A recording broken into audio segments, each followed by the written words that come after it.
नमस्कार। सभी इतिहास प्रेमियों का मैं स्वागत करता हूं अपने channel history culture historiography and research methodology में। दोस्तों, इतिहास का अन्य सामाजिक विज्ञानों के साथ बहुत घनिष्ठ संबंध है, इसलिए इस विषय पर हम आगे चर्चा करेंगे और सभी सामाजिक विज्ञानों को एक एक करके हम लेंगे और उनके बारे में हम चर्चा करेंगे कि उनका इतिहास के साथ क्या संबंध है। सबसे पहले हमने चर्चा के लिए चुना है समाजशास्त्र। अर्थात इतिहास और समाजशास्त्र के मध्य क्या संबंध है, इस विषय पर हम चर्चा करेंगे। तो मित्रों, मानव एक सामाजिक प्राणी है और उसका विकास समाज में ही संभव है। बिना समाज के मनुष्य की प्रगति संभव नहीं होती है।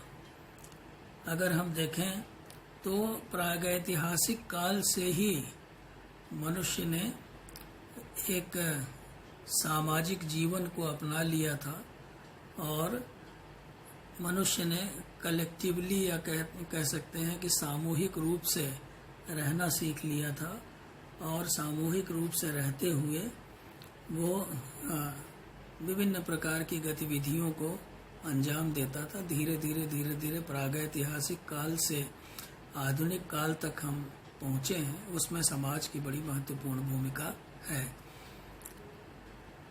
अतः मनुष्य एक सामाजिक प्राणी है। जैसा मैंने कहा, समाजशास्त्रियों की धारणा है कि समाज मनुष्य रूपी मछली के लिए पानी से परिपूर्ण सरोवर के तुल्य होता है। अर्थात जैसे बिना पानी के मछली का जीवित रहना संभव नहीं है, उसी तरह से बिना समाज के मनुष्य का जीवित रहना या मनुष्य का प्रगति करना संभव नहीं है। तो समाज में रहने के लिए हमें बहुत सारे नियमों का पालन करना पड़ता है। हम ये देखते हैं कि हमारे पूर्वजों ने, मनुष्यों ने बहुत सारे नियम बनाए, बहुत सारे रीति रिवाज बनाए। आप देखते हैं कि बहुत सारी बातें हैं जो समाज से ही संबंधित हैं। अब जैसे हमारे रीति रिवाज, हमारी आदतें हैं, हमारे ढंग हैं, हमारे खान पान का तरीका है, हमारे पहनावा ओढ़ावा है, हमारे मनोरंजन के साधन हैं, हमारा पारिवारिक जीवन है। परिवार बहुत ही महत्वपूर्ण है। हमारा जो पारिवारिक जीवन है और हमारा जो सामूहिक जीवन है, हमारे रीति रिवाज हैं, हमारे तीज त्योहार हैं। तो इस तरह की नाना प्रकार की गतिविधियां समाज में ही होती हैं और समाज में रहते हुए हम इन गतिविधियों को अंजाम देते हैं और समाज की, जिससे कि बराबर उन्नति हो सके। कुछ न कुछ समाज में नया सदैव होता रहता है। आप देखिए, समाज में मनुष्य जब पैदा हुआ था तो मनुष्य कुछ नहीं जानता। मनुष्य जब, कहने का मतलब, इस पृथ्वी पर आया था तब उसे ये नहीं पता था कि परिवार क्या है, रिश्ता क्या है, नातेदारी क्या है, रिश्तेदारी क्या है, तीज त्योहार क्या है। तो कहने का मतलब धीरे धीरे जब सामाजिक जीवन के बारे में मनुष्य को ज्ञान हुआ, तो रिश्ते नाते बने, माता पिता, पति पत्नी, भाई बहन, पुत्र पुत्री इत्यादि जैसे रिश्ते बने, तो इन्हीं से परिवार बना। और परिवार के बारे में समाजशास्त्रियों का यह कहना है कि मानव का इतिहास वास्तव में परिवारों का ही इतिहास है, क्योंकि मानव जीवन के प्रारंभिक काल से ही परिवार इसके साथ है। तो इस तरह से पारिवारिक जीवन से ही बहुत सारे परिवार मिल करके हम ये देखते हैं कि एक गांव बन जाता है और वही एक समाज के रूप में परिवर्तित हो जाता है, जिसे हम कहते हैं समाज। तो समाज शास्त्र और इतिहास दोनों का बड़ा गहरा संबंध है, दोनों के बीच में बड़ा घनिष्ठ संबंध है। बहुत सारे ऐसे समाजशास्त्री हुए हैं, जैसे हम लोग आगस्ट कॉम्टे का नाम सुनते हैं, कार्ल मार्क्स का नाम सुनते हैं, हम मैक्स वेबर का नाम सुनते हैं, ग्रियर्सन का नाम सुनते हैं, दुर्खीम का नाम सुनते हैं। तो ऐसे तमाम सोशियोलॉजिस्ट हैं। इन सोशियोलॉजिस्ट के बारे में, यानी समाजशास्त्री हैं, जो कि इतिहास पर भी अपनी बहुत गहरी छाप छोड़ते हैं। इतिहास में हम क्या पढ़ते हैं? इतिहास में जो हम पढ़ते हैं, तो इतिहास में हम ह्यूमन एक्टिविटीज़ के बारे में, मनुष्य की गतिविधियों के बारे में ही पढ़ते हैं। मनुष्य का पारिवारिक जीवन कैसा है, उसका सामाजिक जीवन कैसा है, देश और राष्ट्र के लिए वो क्या कर रहा है, किस प्रकार से मनुष्य अपना जीवन यापन कर रहा है, अपना परिवार कैसे चला रहा है, और साथ ही साथ किस तरह से वो रिश्तेदारियां निभा रहा है, नातेदारियां निभा रहा है, किस प्रकार से समाज के प्रति अपने कर्तव्यों का निर्वाह कर रहा है। अगर हम देखें, अगर हम भारत के संदर्भ में देखें, तो अत्यंत प्राचीन काल से ही हम देखते हैं कि सामाजिक जीवन का उद्भव हो चुका था। सिंधु घाटी की सभ्यता में हम एक विकसित सामाजिक जीवन को परिलक्षित करते हैं। इसी तरह से वैदिक काल का तो जो पूरा इतिहास है, वो सामाजिक इतिहास ही कहा जा सकता है। उसमें समाज पर बहुत ज़्यादा जोर दिया गया। आजकल आप देखें तो राजनीतिक इतिहास तो हम पढ़ते ही हैं, लेकिन राजनीतिक इतिहास के साथ साथ सामाजिक इतिहास बहुत महत्वपूर्ण है। बहुत सारे लेखक ऐसे हैं जिन्होंने सामाजिक इतिहास पर बहुत अच्छी अच्छी पुस्तकें लिखी हैं। तो वो कोई भी समाज है, हम केवल भारत के ही समाज की बात नहीं कर रहे हैं, ये समाज कोई भी समाज हो सकता है। भारत के अलावा आप जैसे इंग्लैंड का आप समाज ले लीजिए। इंग्लैंड में जी.एम. ट्रेविलियन ने सोशल हिस्ट्री ऑफ इंग्लैंड लिखा। अब सोशल हिस्ट्री ऑफ इंग्लैंड में उन्होंने वहाँ के समाज का बहुत ही सजीव चित्रण किया हुआ है कि किस तरह से समाज की गतिविधियाँ किस तरह से होती हैं, तरह तरह की गतिविधियाँ, जिसे कहते हैं कि multifarious range of social activities. बहुत नाना प्रकार की जो सामाजिक गतिविधियाँ हैं, उनका वर्णन उन्होंने अपने इतिहास में किया। हमारे यहाँ बहुत अच्छे अच्छे, अब जैसे हमारे यहाँ ज़्यादातर जो सांस्कृतिक इतिहास है, हमारा सांस्कृतिक इतिहास में समाज पर ही सबसे ज़्यादा फोकस होता है। अब जैसे डॉक्टर जयशंकर मिश्र ने बहुत अच्छी पुस्तक लिखी है प्राचीन भारत के सामाजिक इतिहास पे। इसी तरह से और भी बहुत सारे लोगों ने सामाजिक इतिहास पे पुस्तकें लिखी हैं। डॉक्टर ओम प्रकाश ने लिखी हैं सामाजिक इतिहास के ऊपर पुस्तकें। और जितनी भी हमारी कल्चर से रिलेटेड या भारतीय संस्कृति से रिलेटेड पुस्तकें हैं, उनमें हमारे समाज का पूरा पूरा वर्णन किया गया है। क्यों? क्योंकि हम किसका इतिहास पढ़ते हैं? हम इतिहास पढ़ते हैं मनुष्य का। और जैसा कि मैंने कहा कि मनुष्य एक सामाजिक प्राणी है, तो इसलिए समाज का ही इतिहास हम वास्तव में पढ़ते हैं। जो भी घटनाएं घटती हैं, वो चाहे कोई सामाजिक घटना हो, कोई आर्थिक घटना हो, कोई सांस्कृतिक घटना हो, कोई राजनीतिक घटना हो, कुछ भी हो, ये सारी घटनाएं समाज में ही घटती हैं और उन घटनाओं के लिए समाज ही जिम्मेदार होता है। समाज में जिस तरह के लोग होते हैं, जैसा सोचते हैं और जैसी उनकी धारणा होती है, तो उसी तरह का जो की विचारधारा जो है वो समाज में उत्पन्न होती है और न केवल उस समाज में रहने वाले मनुष्यों को प्रभावित करती है, बल्कि जो सामाजिक जीवन हमारा रहा है वो आगे आने वाली पीढ़ियों को भी प्रभावित करती है। जैसे आजकल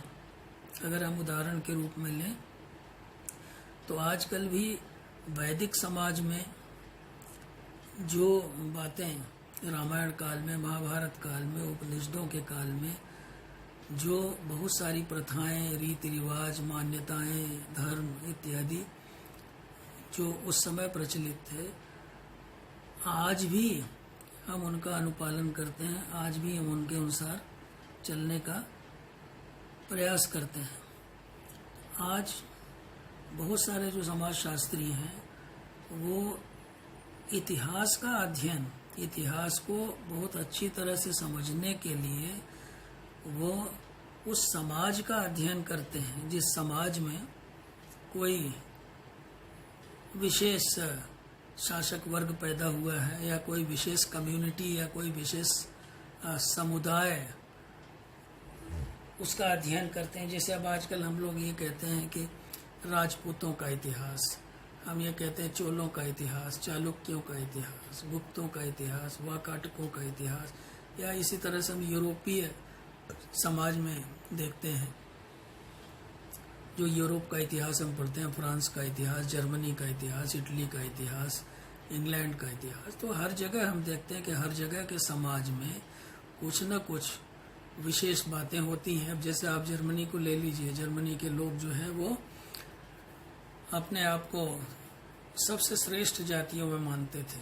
आपने देखा कि जिन दिनों जर्मनी में हिटलर वगैरह का उद्भव हुआ तो उस तरह से किस तरह से जर्मनी में उग्र राष्ट्रवाद की भावना विकसित हुई थी।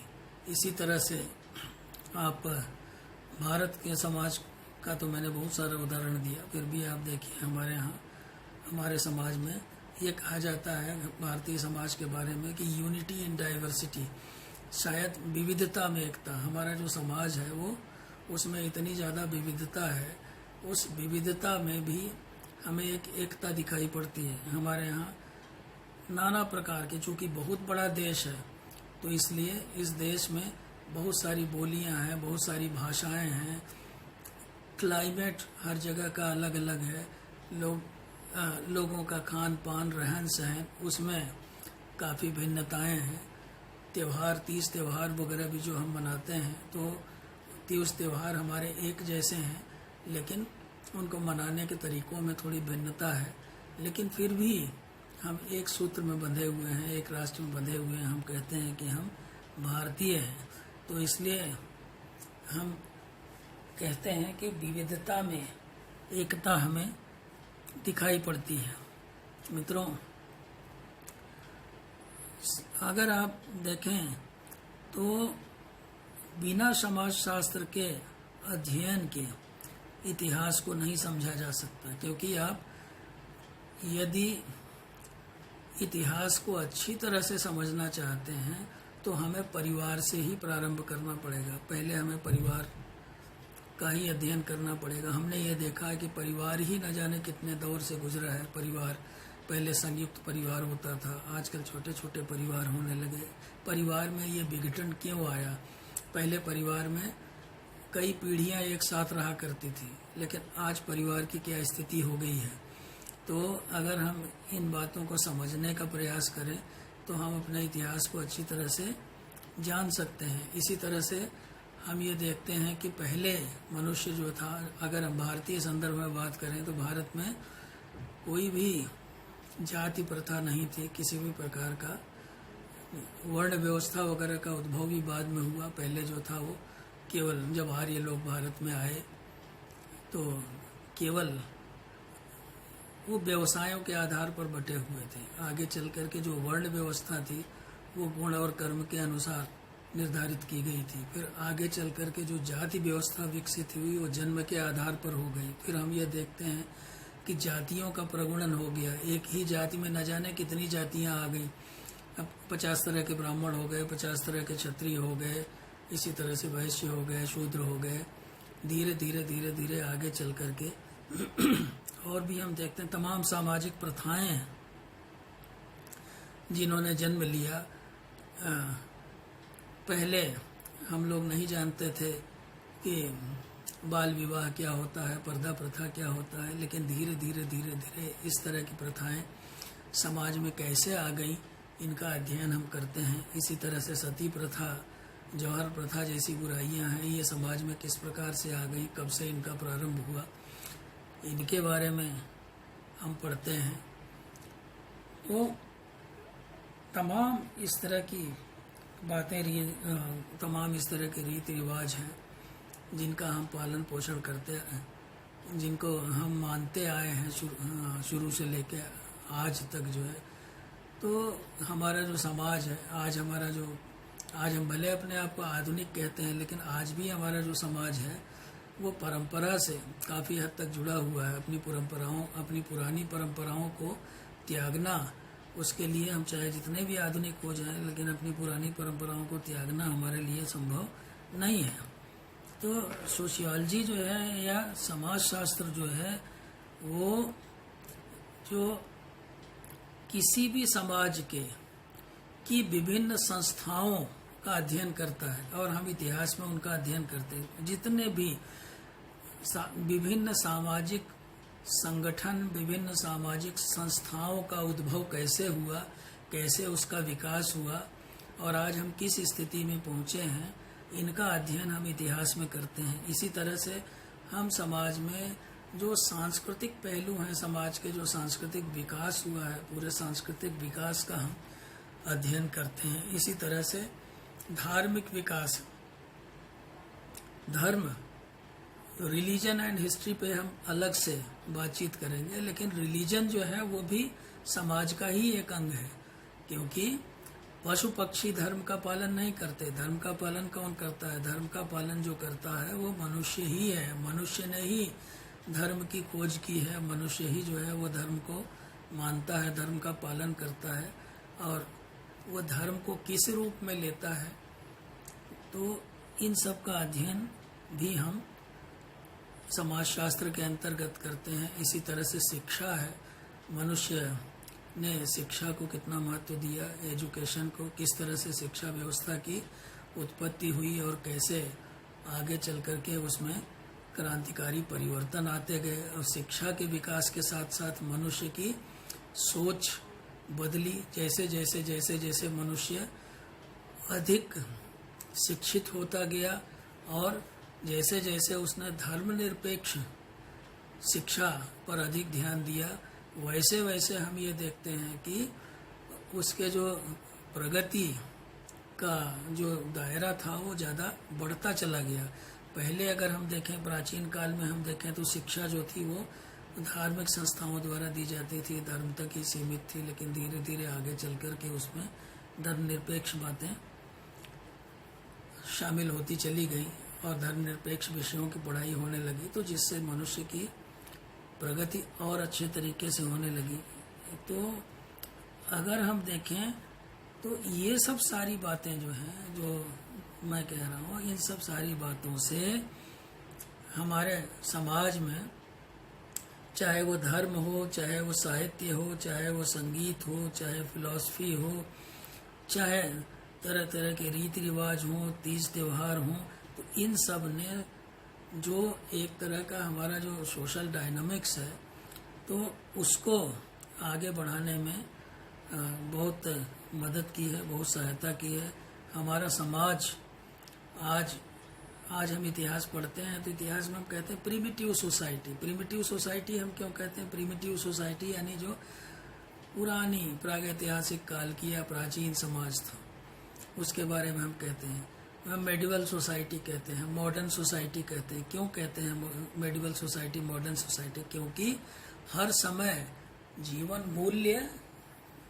मूल्यों में परिवर्तन आता रहा है, समाज के नियमों में परिवर्तन आता रहा है। कुछ पुरानी चीजें लोग त्यागते रहे हैं, कुछ नई चीजों को अपनाते रहे हैं, कुछ पुरानी चीजें यथावत चलती रही हैं और उसमें कुछ नई नई बातें जुड़ती चली जाती हैं। तो इस तरह से मनुष्य को समाज में रहकर ही हर चीज का ज्ञान प्राप्त होता है और समाज में रहकर के ही वो परिवर्तन का एक टूल बनता है, कह लीजिए, परिवर्तन का औजार बनता है। क्योंकि समाज में जो बातें होती रहती है, कहते हैं कि आवश्यकता आविष्कार की जननी है। जैसे जैसे आवश्यकता पड़ती है, मनुष्य उसमें थोड़ा थोड़ा परिवर्तन करता रहता है, थोड़ी नई नई बातें खोजता रहता है। तो ये सामाजिक प्रक्रिया चलती रहती है। कोई भी समाज स्थिर नहीं होता। No society is static. समाज में कुछ न कुछ परिवर्तन होता रहता है। समाज में परिवर्तन अगर न हो, तो अगर समाज में परिवर्तन न होता तो हम शायद आज प्रागैतिहासिक काल में ही होते। तो इसलिए जो सामाजिक परिवर्तन होते हैं, उन सामाजिक परिवर्तनों के कारण ही हमारे जीवन का जो पैटर्न है, हमारे जीवन की जो शैली है, वो समय के साथ साथ बदलती रहती है। और इसीलिए हम अलग अलग कालों में अलग अलग तरह का समाज देखते हैं। सिंधु घाटी के समय में कोई और समाज था, वैदिक काल में और समाज था, आगे चल कर के हम देखते हैं महाकाव्य काल में और उपनिषदों के काल में, बौद्ध काल में, मौर्य काल में, गुप्त काल में, गुप्तोत्तर काल में, मध्य काल में, फिर आधुनिक काल में हम ये देखते हैं कि समाज के अनेक स्तर हमें दिखाई देते हैं। तो सोशियोलॉजिस्ट ने या समाजशास्त्रियों ने इतिहास को बहुत गहराई से प्रभावित किया है। बहुत सारे समाजशास्त्रियों ने ऐसे ऐसे काम किए हैं, समाजशास्त्रियों ने समाज का इतना गहराई से अध्ययन किया है कि बिना उसको समझे, बिना समाजशास्त्र को पढ़े, बिना समाजशास्त्र को अच्छी तरह से जाने हम इतिहास को नहीं समझ सकते हैं। बहुत सारे विद्वानों ने, अब जैसे E.H. कार है, E.H. कार कहते हैं कि sociology if it is to become a fruitful field of study must, like history, concern itself with the relation between the unique and the general, but it must also become dynamic, a study not of society at present but of social change and development। तो सभी ये मानते हैं, आप देखिए सभी ये मानते हैं कि बिना समाज का अध्ययन किए, बिना सामाजिक परिवर्तनों का अध्ययन किए हम ऐतिहासिक विकास का अध्ययन नहीं कर सकते। तो इतिहास जो है वो किस चीज़ का अध्ययन करता है? इतिहास जो है वो मनुष्यों का अध्ययन करता है, मनुष्यों की प्रगति का अध्ययन करता है कि मनुष्य ने कितनी प्रगति कर ली किस क्षेत्र में। और इसके लिए समाजशास्त्र का अध्ययन करना आवश्यक है, क्योंकि मनुष्य एक सामाजिक प्राणी है। तो बहुत सारे उदाहरण और आपको दिए जा सकते हैं। आप देखिए विश्व में तमाम तरह के समाज हैं, आज भी ऐसे तमाम समाज हैं। आप देखिए जैसे हम आदिवासियों की बात करते हैं, आदिवासियों के समाज में के जो रीति रिवाज हैं, जो उनका रहन सहन है, जो उनका खान पान है, जो उनकी जीवन शैली है, वो अगर आप ये देखेंगे तो वो आज के जो विकसित समाज है उन विकसित समाजों से एकदम अलग है। आज भी हमारे बहुत सारे जो इतिहासकार हैं उनकी दृष्टि ऐसे बहुत सारे लोगों के ऊपर नहीं पड़ी है जो कि आज भी जो है वो वनों में रहते हैं, जंगलों में रहते हैं और आज भी उसी प्रिमिटिव अवस्था में, पुरातन अवस्था में रहते हैं। तो उनके बारे में धीरे धीरे प्रयास हो रहा है, उनके बारे में जानकारियाँ जुटाई जा रही हैं। और तो जैसे हमें इन सारी बातों का पता चलता है, वैसे इतिहास में उन लोगों को स्थान मिलता जाता है। आज भी ऐसे बहुत सारे समाज हैं, बहुत सारी सोसाइटीज हैं जिनको इतिहास में स्थान नहीं मिल पाया है, लेकिन अगर उनको इतिहास में स्थान देना है तो हमें उनके बारे में जानना होगा, उनके बारे में पढ़ना होगा। तो इतिहास के लिए ये आवश्यक है। जैसे H.E. बर्ने ने लिखा है कि यह स्वीकार करते हुए कि चूंकि इतने सामूहिक जीवन में कारणों एवं परिणामों दोनों का उल्लेख किया गया है, ये एक मूलभूत सामाजिक विज्ञान है और एकमात्र विषय है जो सामाजिक प्रक्रिया का सामान्य दृष्टिकोण व कारकों को प्रस्तुत करने की आशा करता है। तो ये समाजशास्त्र के महत्व के ऊपर बल देते हुए उन्होंने ये कहा है। और तो इसी तरह से बहुत सारे इतिहासकारों ने बहुत अच्छे ढंग से लिखा है इतिहास और समाजशास्त्र के संबंधों के। आप टायनबी का उदाहरण ले सकते हैं। टायनबी जो है बहुत प्रसिद्ध इतिहासकार थे। उन्होंने तो यहाँ तक कह दिया कि समाज वह कण है जिसके आधार पर इतिहास लिखा जाता है। इतिहास के अंतर्गत हम केवल व्यक्ति अथवा राष्ट्रों का ही अध्ययन नहीं करते हैं, अपितु समाजों का जो इतिहास के अभिन्न अंग हैं उनका भी अध्ययन करते हैं। तो आप देखिए, आज कोई भी बच्चा इतिहास पढ़ता है, वो वैदिक काल का इतिहास पढ़ेगा तो राजनीतिक जीवन, सामाजिक जीवन, सांस्कृतिक जीवन, आर्थिक जीवन, ऐसे किसी भी काल का इतिहास पढ़ेगा तो उसके सामाजिक जीवन के बारे में पढ़ेगा, समाज के जो अंग हैं उनके बारे में पढ़ेगा कि किस तरह से लोग रहते थे, क्या खाते थे, क्या पीते थे, कैसे अपना मनोरंजन करते थे, कौन कौन से तीज त्योहार मनाते थे, किस तरह के वस्त्र और आभूषण वगैरह धारण करते थे, उनकी सोच क्या थी, समाज में स्त्रियों की दशा क्या थी, क्या स्त्रियां शिक्षित होती थी, क्या उनकी पढ़ाई लिखाई पे ज़्यादा जोर दिया जाता था, क्या समाज पुरुष प्रधान था या समाज में स्त्रियों को भी महत्व दिया जाता था, क्या संपत्ति में स्त्रियों को उत्तराधिकार दिया जाता था या नहीं दिया जाता था। तो ऐसे न जाने कितने प्रश्न हैं समाज से संबंधित जिनका उत्तर ढूंढने के लिए एक इतिहासकार को समाज शास्त्र का अध्ययन करना ही पड़ता है। अतः इतिहास को समाज शास्त्र से अलग करके नहीं देखा जा सकता है, दोनों में बहुत ही गहरा संबंध है। मित्रों, मैंने आपको बहुत ही साधारण बोलचाल की भाषा में समझाने का प्रयास किया इतिहास और समाज शास्त्र का जो संबंध था। उम्मीद है कि आपको पसंद आया होगा। अगर आपको यह चर्चा पसंद आई हो तो आप मेरे चैनल को लाइक करें और इस लेक्चर के ऊपर कमेंट करें और मेरे चैनल को सब्सक्राइब भी करें। बहुत बहुत धन्यवाद। नमस्कार।